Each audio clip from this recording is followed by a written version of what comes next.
talking of historical fiction set in the 19th century, this is In the Blink of an Eye by Ali Bacon, which I really, really adored. I know Ali Bacon, I did a creative writing course with her a few years ago, and I had read at least one bit of this in an earlier draft. There was only one bit, I think, reading this where I was reading and I thought, I've read this before, but the rest I think was very, very new to me, and it was a book I really, really, really enjoyed. It was absolutely wonderful. I loved it, yeah, there's so many things I love about it. There was this just the kind of like historical fiction about the Victorian period that I love. It takes as its inspiration a real historical figure who lived in the Victorian period called D.O. Hill, who was one of the kind of early pioneers of photography. It kind of follows Hill's career and a lot of the people around him, most of which I think were real people. One of the things I really loved about this book is the structure. It has a very unique and interesting structure and such a wonderful way for telling the story. It is a book about D.O. Hill, but we never really see things from his perspective. Instead, we find out about the world he inhabits and about his life through the people around him, often the women around him.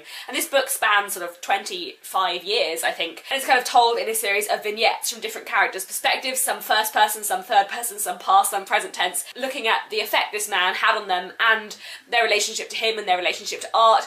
I really like the fact that it was told from the perspective of a lot of the women around him, especially as a lot of these women are artists in their own right, and we hear quite a lot about the role of women in the development of early photography and women as sort of art critics and artists as well at the time, which is something I found really, really interesting. This book is wonderfully written and the characterisation done so well, considering that there are a lot of characters and that a lot happens and that it's quite a short book. Like, the amount this book packs in is just incredible when I compare it to something like The Crimson Petal and the White, to take another historical fiction book set in the 19th century, which I thought was too long. I could go on about that for a long time, but like this book fits so much in and is so wonderfully rich and exciting and dynamic and so thoroughly enjoyable. I would highly, highly recommend it. It's also set in Scotland, which is really nice because a lot of the books I read set in 19th century Britain are set in 19th century England. Both those are written at today and written at the time, so it was really nice to read a bit about Victorian Scotland. This book also looks really interestingly at religion and the kind of division of the church which happened in Scotland during the 19th century, and the way it explores themes of kind of religion and art and love and grief. Like I said, this book packs a lot in. It's really, really wonderful and one I would absolutely, absolutely recommend.